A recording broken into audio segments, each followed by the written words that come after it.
I'm Brian Sozzi, and this is Yahoo Finance Presents. Retail continues to be undergoing a lot of change. Most importantly, retailers are collecting amounts of data like they never have before. I talked to Microsoft CEO Satya Nadella about what retailers should be doing with all the data they're collecting.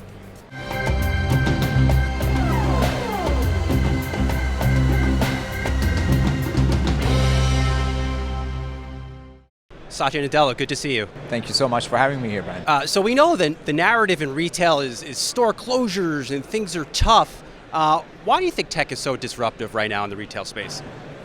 I think fundamentally, technology is just becoming a key part of the entire economy and entire life. Right? It's not about retail per se. It's just that every part of our economy has to, in some sense, take technology and treat it more like a commodity input that then the art and science of retail gets to the next level. So when I think about, yes, we have some tough times, but at the same time, there's amazing opportunity.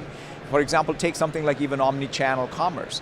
Any retailer who is able to really do a great job and a seamless job of that is gaining share, gaining customers, gaining loyalty. So it comes down to, in some sense, every retailer building their own, what I describe as tech intensity, so that they can be successful. Retailers are sitting on so much data. Do they know how to use it?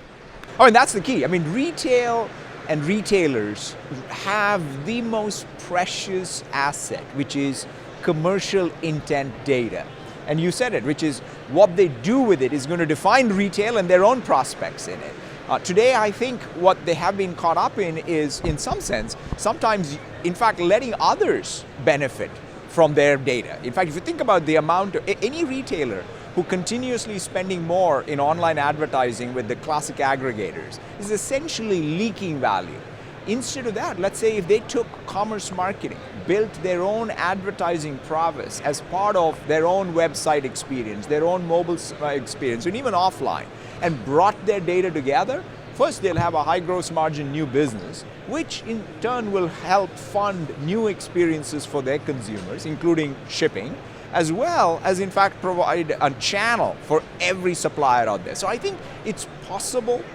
We see those examples. Home Depot, I talked about it, what they're doing, and I really would love for the 2020s to be defined differently. There seems to be a lot more haves and have-nots in retail. Retailers, let's say Home Depot, Starbucks, that have the money and that get tech, but then a whole other class that doesn't get tech. What does the future look like for them? I feel the tech, in fact, our goal is one simple thing, which is how do we commoditize it? So the smallest of retailers, the examples, we talked about Netuzzi, a fashion retailer out of Italy doing a completely great job of how to think about retailtainment, or Canada Goose, or of course the Starbucks and the Home Depots and the Walmarts and the Walgreens. So we want the cross-section of retail, whether it's the smallest or the largest, and effectively our job, if we do it right, is to sort of say, okay, how can technology and the pricing on it become commoditized, the capability needed for the retailer to build their own capability, that learning curve has to come down. Do you think retailers, they are sitting on a lot of data, have they built the internal teams to drive trust in that data? And that I think is, again, something I talked about this morning, which is, it's not just the technology capability, but the trust. After all, whether it's ethics around AI, in other words, how do you use the data, or security, are you securing it, or protecting privacy? First of all, some of these things are going to be regulated. So again, this is a place where we can help by bringing effectively some of the technology capability, but the operational side of it, every retailer will need to take as a first-class priority. As you see retailers today, are they equipped financially and people-wise to handle increased cyber attacks? Today cybercrime and cyber attacks is one of the biggest issues. And again, our job is to help the small retailers. In fact, small businesses and consumers are the most vulnerable to cyber attacks. And so therefore, one of the things that we are doing is to ensure that the tools, the technologies are available to protect them. One thing I caught from your keynote is the focus on Microsoft Teams. It's making a lot of inroads. What does that business look like right now? It's a very fast-growing product line for us. But the key thing here is Teams is no longer just about knowledge workers, right? Traditionally, a lot of what people thought about is in productivity is about information work and knowledge worker. This is about a retail specialist in a store being able to collaborate, the store manager and the store associates all working together to help meet the needs of the customers who are going through it, right? And it also brings together what is store operations and frontline selling together into one scaffolding. So it's a real breakthrough product for us. We are very excited to see IKEA is rolling it out to all of their associates. And fundamentally, I think that's what it's going to take, empowering the people in your stores to be able to really serve the customers better. What's the next big breakthrough in retail? To me, the trends I talked about, I think, are the ones that I think are big. Right? Personalization is a proxy for me for every retailer becoming an AI company. That is, use all the data that you have, all the signal you have, to personalize, whether it's online or offline. That's kind of one, and the Starbucks Deep Brew is a great example of that. Another was commerce anywhere. This is the omni-channel. If you order online, you want to pick up offline, but the seamlessness with which you do that, that's going to define your competitiveness. Digital marketing and digital commerce marketing, right? This is effectively every retailer not being dependent on some online aggregator and online advertising, but they themselves becoming a new online advertising channel. That, I think, is perhaps the single most strategic decision every retailer has to make, take control back. And lastly, it's that retailtainment. Like, how are you innovating? Because experience still matters. That's the art and the science coming together. You mentioned Starbucks. You sit on the Starbucks board. What are they doing that other retailers aren't? I mean, to me, Starbucks is a coffee company that cares deeply about coffee.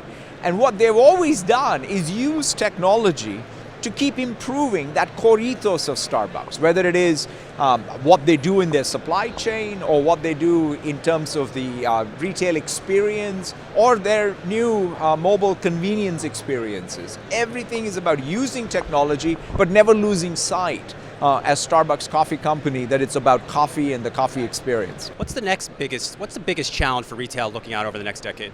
I think it's going to be coming up with the evolution of both their capability, whether it's personalization, retailtainment, commerce anywhere, but it's also this notion of having the new business models that give them the headroom, right? As I said this, which is there's today death, taxes, and ever-increasing online budgets for advertising. We can't do anything about the first two, but clearly every retailer has to do something about number three, because that's what's going to give them the headroom. What I mean by that is reduce your online advertising spend, build your own commerce marketing channel, and in fact, serve the entire economy, which is the consumers get better products and better engagement.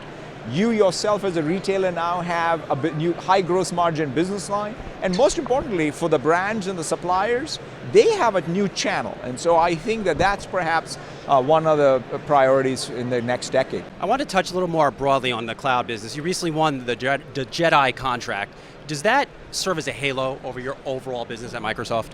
I mean, to us, we've always been very focused as a platform company on public sector. In this case, the Department of Defense has been somebody who has been a customer for many decades. And this represents the natural evolution of that, given what we're doing with the cloud. But overall, I think it comes down to us staying grounded in where is computing going, how do we think about hybrid, which is a huge need out there, right? It's not just about the cloud, it's about cloud and its edge and AI, and trust. Trust in business model, trust as a vendor, who is fundamentally going to only benefit when the customer, partner in this case, is able to derive benefits. And because of that big deal, do you feel as though you get more government business? You win more enterprise business? I mean, any big deal has a halo effect. But to me, the more important thing is not to take any deal you won as some guarantee for future success, but to stay humble, stay grounded on what we need to continue to do, which is be obsessed about customer needs. That's what got us here. And going and doing what got us here is more of it versus somehow thinking that we've achieved something is going to be the key. This is a risky world, as you know very well. Amid all these concerns about cyber attacks and geopolitical risks, have you gone back and looked at your teams and how you're thinking about protecting the cloud? Absolutely. I mean, it's a continuous process. I mean, if you think about it, it's not about, again, having the locks on your home and thinking somehow you're secure. It's the operational security posture.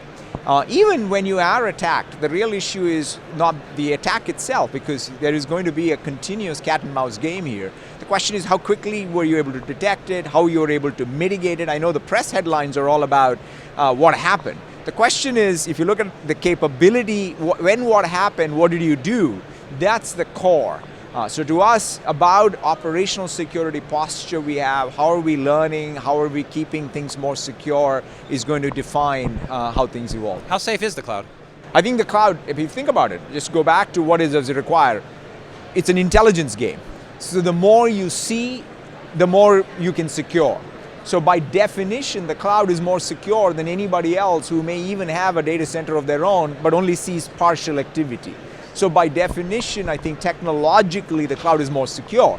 But it'll also make for big headlines, because with the concentrated concentration in the clouds, you can now point to one or two vendors or one or two breaches. But the bottom line is the cloud is definitely more secure if you don't have either the operational signal or the operational capability in-house. And lastly, you've driven quite the transformation at Microsoft. You're coming up, I believe, on your five-year mark as CEO. It's 6 years. Wow, 6 years. What's the next decade look like for you and Microsoft? I always say there are only two things that sort of both define relevance, and if you have relevance, you have success, which is, what's that sense of purpose that made you successful in the first place? Is that still front and center? That's why I always go back to our mission of empowering every person and every organization on the planet to achieve more.